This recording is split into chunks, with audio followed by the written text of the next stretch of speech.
1, 2, 3, come on! जय हिंद दोस्तों, आप सभी का स्वागत है आपके अपने YouTube चैनल कॉन्सेप्ट का खजाना में। दोस्तों, आज हम लोग बात करेंगे नई शिक्षा नीति के बारे में। हाँ दोस्तों, जो नई शिक्षा नीति 2020 आया है उससे क्या हम लोगों को फायदा होने वाला है, इससे क्या क्या शिक्षा के क्षेत्र में बदलाव हुए हैं, उसी के बारे में दोस्तों जानेंगे।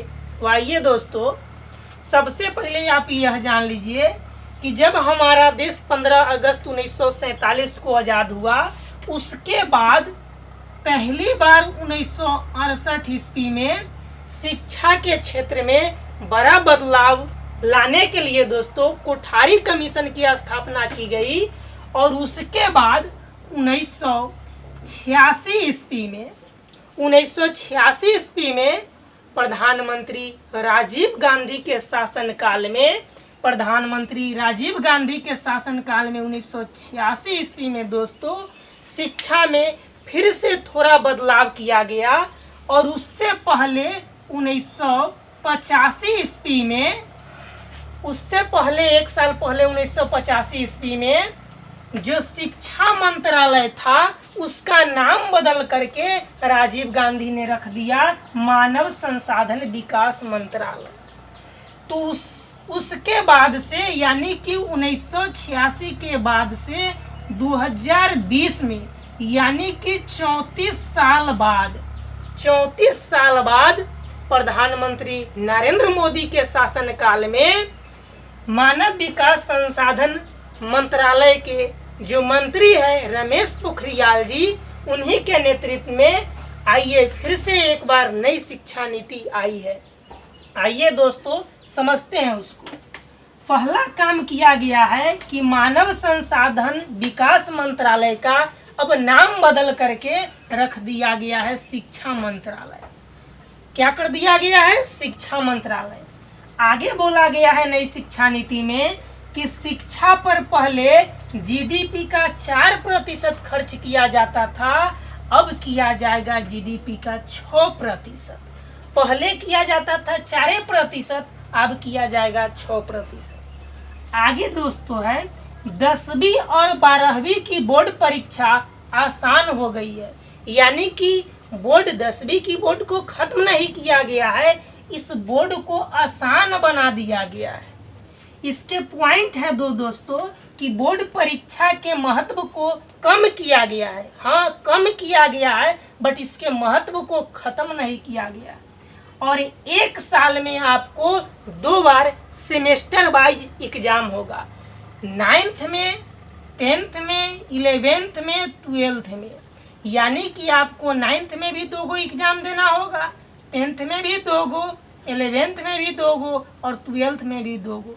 यानी कि कुल मिलाकर के आप 8 सेमेस्टर आपको एग्जाम देना पड़ेगा, तब 9th से आप पहुंच जाइएगा 12th में और 12th आपका फाइनल हो जाएगा। तो आगे की उच्च शिक्षा प्राप्त करने के लिए उसके भी बारे में दोस्तों अभी हम बताएंगे। फिलहाल समझिए, देखिएगा इसको। आगे बोला गया है कि अब 10+2 को खत्म करके 5+3+3+4 सिस्टम को लाया गया है। यही सिस्टम को, यही स्ट्रक्चर को तो समझना है कि यह 5+3+3+4 जो नई शिक्षा नीति 2020 में लाया गया है वो आखिर में है क्या। आइए हम लोग उसको समझते हैं। अब सिस्टम को समझिए दोस्तों। 5+3+3+4 सिस्टम है क्या? तो 5 का मतलब होता है प्री प्राइमरी स्कूल, 3 का मतलब होता है प्राइमरी स्कूल, और जो तीसरा स्टेज है वह मिडिल स्कूल, और चौथा है वह हाई स्कूल। आइए दोस्तों, प्री प्राइमरी को फाउंडेशन स्टेज भी बोलेंगे, प्री प्राइमरी को फाउंडेशन स्टेज बोलेंगे। और इस स्टेज में बच्चों 5 साल तक पढ़ेगा, शुरू से एनसी से लेकर के क्लास 2 तक, यानी कि नर्सरी, फिर जाएगा LKG में, फिर UKG में, फिर 1 क्लास में, फिर 2 क्लास में। और इसमें दोस्तों बच्चों को खेल कूद के साथ शिक्षा दिया जाएगा, खेल खेल में शिक्षा दिया जाएगा, यानी कि इसमें बस्ता कोई बोझ को कम किया गया है। और शिक्षा देना है दोस्तों, बच्चों से बातचीत करना है मातृभाषा या क्षेत्रीय भाषा में। और इसमें उद्देश्य एक ही रहेगा कि बच्चों को सिर्फ साक्षर बना दे, अक्षरों से परिचित करवा दे और कुछ लिखने आ जाए। तो आगे देखिएगा दोस्तों कि फाउंडेशन स्टेज के बाद दूसरा स्टेज कौन है, जिसमें हम लोग 3 में पहुंचेंगे। तो देखिएगा दूसरा स्टेज, देखिए स्टेज 2। स्टेज 2 है दोस्तों, जिसको आप दोस्तों बोल सकते हैं प्राइमरी स्कूल या फिर बोल सकते हैं प्री पीरियोडिक स्टेज, जो कि दोस्तों 3 वर्षों का होता है। इसमें दोस्तों बच्चा क्लास 3 में, क्लास 4 में और क्लास 5 तक दोस्तों पढ़ेगा इस स्टेज में। और खास तो बात यह है दोस्तों कि बच्चों को पहली बार विषयों का ज्ञान होता है, पहली बार विषयों का ज्ञान, और उस विषयों का विभाजन के बारे में वह पहली बार जानता है कि अगर साइंस होता है तो साइंस में कौन कौन से सब्जेक्ट आते हैं, सोशल साइंस होता है तो उसमें कौन कौन से सब्जेक्ट होते हैं।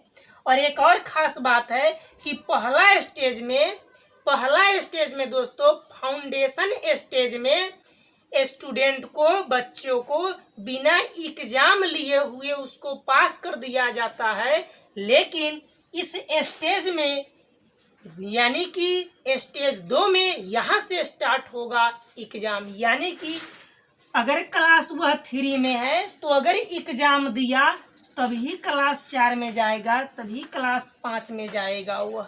तो आइए दोस्तों अब देखते हैं हम लोग स्टेज नंबर 3 को। देखिए अब स्टेज नंबर 3 को दोस्तों, स्टेज नंबर 3 को आप मिडिल स्कूल या फिर बोल सकते हैं मिडिल स्टेज। और यह तीसरा स्टेज है दोस्तों, और इसमें स्टूडेंट 3 सालों तक पढ़ाई करेगा, क्लास 6, क्लास 7 और क्लास 8 तक। दोस्तों इसमें खास बात तो यह है कि इसमें विषयों को बारीकी तरह से पढ़ाया जाएगा, यानी कि जो पूर्व में विषय के बारे में जानकारी प्राप्त किए हैं उसको चैप्टर वाइज अच्छी तरीके से पढ़ाई स्टार्ट होगा क्लास 6, 7 और 8 में, यानी कि तीसरा स्टेज में। दोस्तों इसमें दोस्तों एक नई चीज को नई शिक्षा व्यवस्था में जोड़ा गया है, जिसका नाम है वोकेशनल कोर्स। दोस्तों जिस स्टूडेंट को इच्छा है पढ़ाई के साथ मोबाइल बनाने में, किसी स्टूडेंट को इच्छा है या चाहत है कि वह सिलाई मशीन अच्छा से कर सके, यानी कि जिस भी क्षेत्र में उसको इच्छा है उस क्षेत्र में भी जाके उस काम को कर सकता है। और उसके लिए भी दोस्तों यहाँ पर नंबर दिया जाएगा। जो वहाँ पर इंटर्नशिप के रूप में पढ़ाई को करेगा, वहाँ पर जो उस एक्स्ट्रा नॉलेज को प्राप्त करेगा उसका भी नंबर इस एग्जाम में जोड़ा जाएगा।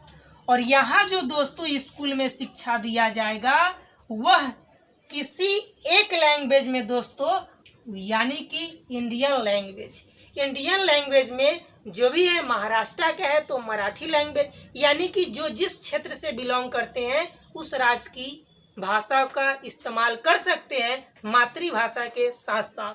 और इसमें दोस्तों आप इंग्लिश एक सब्जेक्ट है उसका भी पढ़ाई किया जाएगा, न कि पूरा सिलेबस ही इंग्लिश में मिलेगा, ऐसा नहीं है दोस्तों। आइए दोस्तों अब हम लोग जानते हैं चौथे स्टेज को जानेंगे, और यह बहुत ही इम्पोर्टेंट स्टेज होगा। तो आइए देखते हैं। देखिए आप फोर्थ स्टेज को, चौथा स्टेज है दोस्तों जिसको सेकेंडरी स्टेज या फिर हाई स्कूल के नाम से जानते थे इसको। इसमें दोस्तों बच्चों को 4 साल तक पढ़ना होगा दोस्तों। आइए दोस्तों इसमें class 9th, class 10th, class 11th, class 12th। हाँ दोस्तों अब हम लोगों को विषयों की चयन की आज़ादी होगा, नो स्ट्रीम, कोई स्ट्रीम नहीं होगा, और अपने देश के लैंग्वेज के साथ साथ आप फॉरेन कंट्री के भी लैंग्वेज को फॉलो करके पढ़ाई को कर सकते हैं। तो देखिए दोस्तों, इसमें जो पहले हम लोग जा कर के 11th में जब 10th पास करते थे और 11th में जाते थे, तो 11th में जाने के बाद लोग पूछते थे कि आप फिजिक्स लीजिएगा यानी साइंस स्ट्रीम लीजिएगा, कि आप कॉमर्स लीजिएगा कि आर्ट्स लीजिएगा। उस स्ट्रीम को दोस्तों अब खत्म कर दिया गया है और 9th से ही जो स्टूडेंट फिजिक्स के साथ अगर उनको हिस्ट्री लेने का मन है तो हिस्ट्री को ले सकते हैं। अगर कोई स्टूडेंट हिस्ट्री लिया है तो मैथ को ले सकता है। कोई स्टूडेंट अगर बिजनेस स्टडी लिया है तो वह केमिस्ट्री को ले सकता है। यानी कि किसी प्रकार का कोई स्ट्रीम नहीं है, सभी स्ट्रीम को खत्म कर दिया गया है।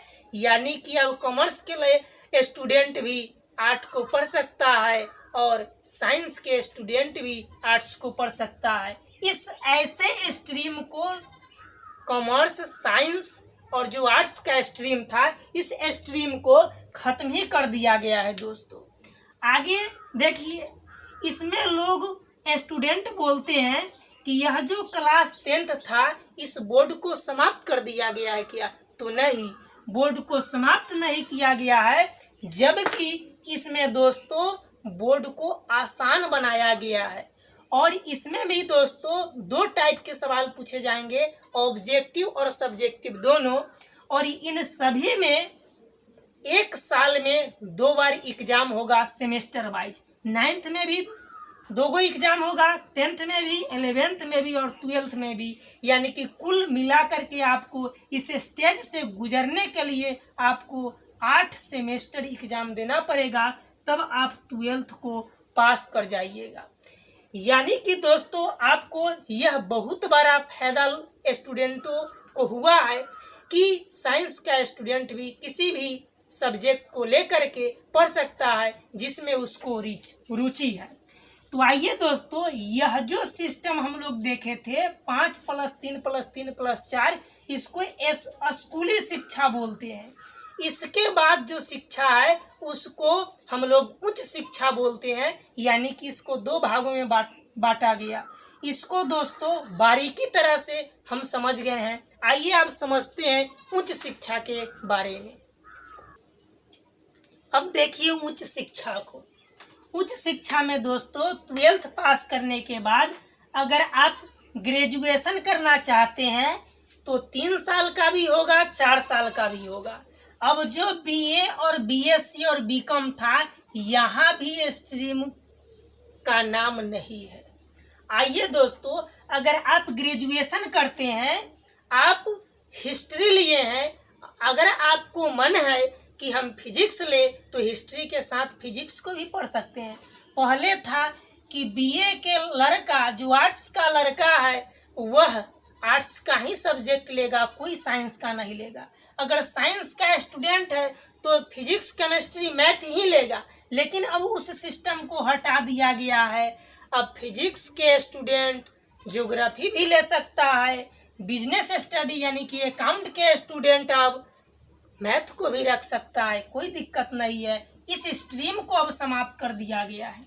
आइए दोस्तों, अगर ग्रेजुएशन आप 1 साल का करते हैं तो भी सर्टिफिकेट आपको दिया जाएगा 1 साल का।